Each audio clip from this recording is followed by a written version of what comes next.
Hi friends, welcome back to Neha food stories. ഞാൻ ഷെഹറൂബ ഷമീർ. ഞാൻ ഇന്നിവിടെ വന്നിരിക്കുന്നത് ഒരു അടിപൊളി ബ്രെഡ് പുഡിങ്ങിൻ്റെ റെസിപ്പിയുമായിട്ടാണ്. അപ്പോൾ ഈ ബ്രെഡ് പുഡിങ് എങ്ങനെയാണ് ഉണ്ടാക്കുന്നത് എന്ന് നമുക്ക് നോക്കാം. ഇതിനു വേണ്ടി 1 ലിറ്റർ പാലാണ് ഞാൻ എടുത്തിട്ടുള്ളത്. അപ്പോൾ ഈ പാലിൽ നിന്ന് 1/2 കപ്പ് പാല് ഞാൻ മാറ്റിയിട്ടുണ്ട്. ഈ പാലിലേക്ക് നമുക്ക് കുറച്ച് മൈദ മിക്സ് ചെയ്യണം. അതിനു വേണ്ടിയാണ് മാറ്റി വെച്ചിട്ടുള്ളത്. അപ്പോൾ 4 ടേബിൾ സ്പൂൺ മൈദയാണ് ഞാനിവിടെ എടുത്തിട്ടുള്ളത്.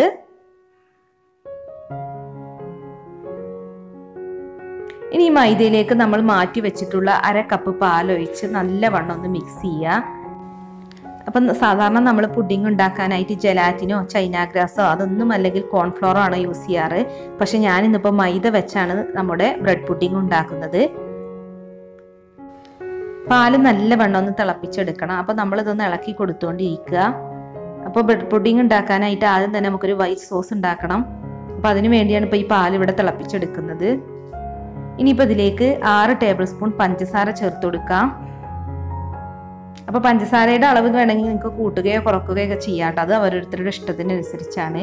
ഇനി ഇതിലേക്ക് 3 ടേബിൾ സ്പൂൺ ബട്ടറാണിത്. ഇത് ചേർത്ത് കൊടുക്കാം.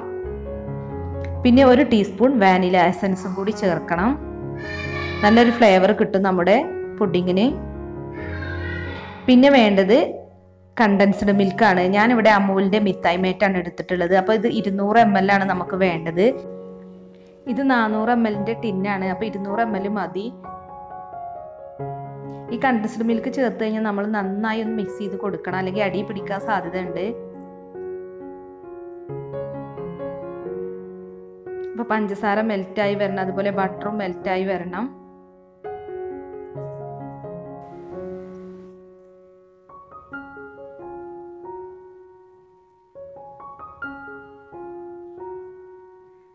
പാലിപ്പോൾ ഇവിടെ തിളച്ച് വന്നിട്ടുണ്ട്. ഇനി നമുക്ക് ലോ ഫ്ലെയിമിലേക്ക് മാറ്റാം. എന്നിട്ട് നമ്മൾ നേരത്തെ മിക്സ് ചെയ്ത് വെച്ചിട്ടുള്ള മൈദ മിക്സ് ഇതിലേക്ക് കുറേശ്ശെയായി ഒഴിച്ച് മിക്സ് ചെയ്തെടുക്കുകയാണ് വേണ്ടത്. അപ്പോൾ ആദ്യം കുറച്ച് ഒഴിച്ച് നന്നായി മിക്സ് ചെയ്യുക. എന്നിട്ട് ബാക്കിയുള്ളത് ഒഴിച്ച് മിക്സ് ചെയ്യുക. ഒന്നിച്ചൊഴിച്ച് മിക്സ് ചെയ്ത് കഴിഞ്ഞാൽ അത് ആകെ കട്ട പിടിക്കും. നമ്മൾ ഒഴിച്ചുകൊണ്ടിരിക്കുകയും അതേസമയം ഇളക്കിക്കൊണ്ടിരിക്കുകയും വേണം. ലോ ഫ്ലെയിമിലിട്ട് വേണം ഇതൊക്കെ ചെയ്യാൻ. ബാക്കിയുള്ള എല്ലാ മിക്സും ഞാൻ ഒഴിച്ചു കൊടുത്തിട്ടുണ്ട്. ഇനി നല്ലവണ്ണം ഒന്ന് മിക്സ് ചെയ്ത് കൊടുക്കുക. അപ്പോൾ നമ്മൾ മൈദ ചേർത്ത് കഴിഞ്ഞത് നന്നായി ഇളക്കി കൊടുത്തുകൊണ്ടിരിക്കണം. നല്ല തിക്കാവുന്നത് വരെ ഇത് കുക്ക് ചെയ്തുകൊണ്ടിരിക്കുക.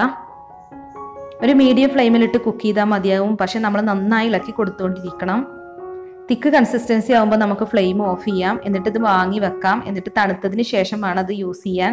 ഇതിപ്പോൾ ഇവിടെ നന്നായി തിക്കായിട്ടുണ്ട്. ഇനിയിപ്പോൾ നമുക്കിത് വാങ്ങി വെക്കാം. തണുക്കുമ്പോൾ ഒന്നും കൂടി തിക്കായിട്ടുണ്ടാവും.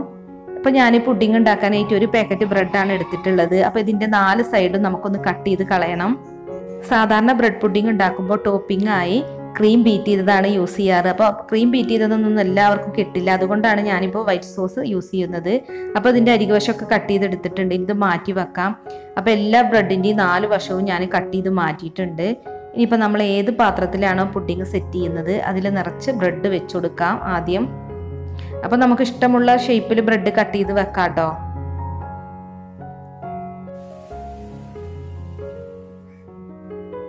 ഗ്ലാസ്സുകളിൽ വേണമെങ്കിൽ നമുക്ക് പുഡിംഗ് സെറ്റ് ചെയ്തെടുക്കാം. അപ്പോൾ ബ്രെഡ് ചെറിയ പീസായി കട്ട് ചെയ്ത് ഫസ്റ്റ് ലെയർ കൊടുത്താൽ മതിയാകും.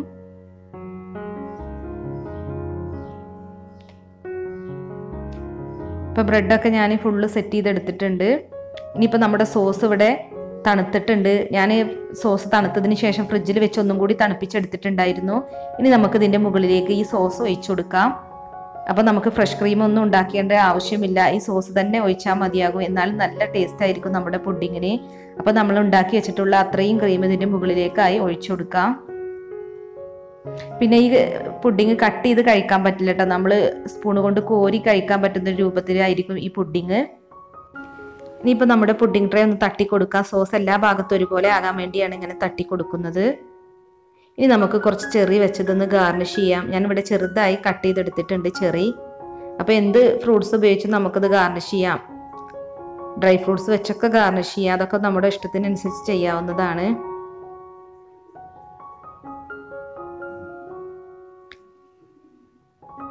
ഇപ്പം ഞാനിതിവിടെ ഗാർണിഷ് ചെയ്തെടുത്തിട്ടുണ്ട്. ഇപ്പോൾ ഇതിവിടെ റെഡി ആയിട്ടുണ്ട്. ഇനി ഇപ്പോൾ ഫ്രിഡ്ജിൽ വെച്ച് നല്ലോണം തണുപ്പിച്ചെടുത്തതിന് ശേഷം യൂസ് ചെയ്യാവും നല്ലത്. അപ്പോൾ നമ്മുടെ പുഡിംഗ് ഇവിടെ റെഡി ആയിട്ടുണ്ട്. എല്ലാവരും ഒന്ന് ട്രൈ ചെയ്ത് നോക്കുക. ഒരു വെറൈറ്റി പുഡിംഗ് തന്നെയാണിത്. അപ്പോൾ ഈ വീഡിയോ ഇഷ്ടമായെങ്കിൽ ലൈക്കും ഷെയറും ചെയ്യണേ. അപ്പോൾ ഇനിയും ഇതുപോലെ ഒരുപാട് വെറൈറ്റി റെസിപ്പീസുമായി നമുക്ക് വീണ്ടും കാണാം. താങ്ക്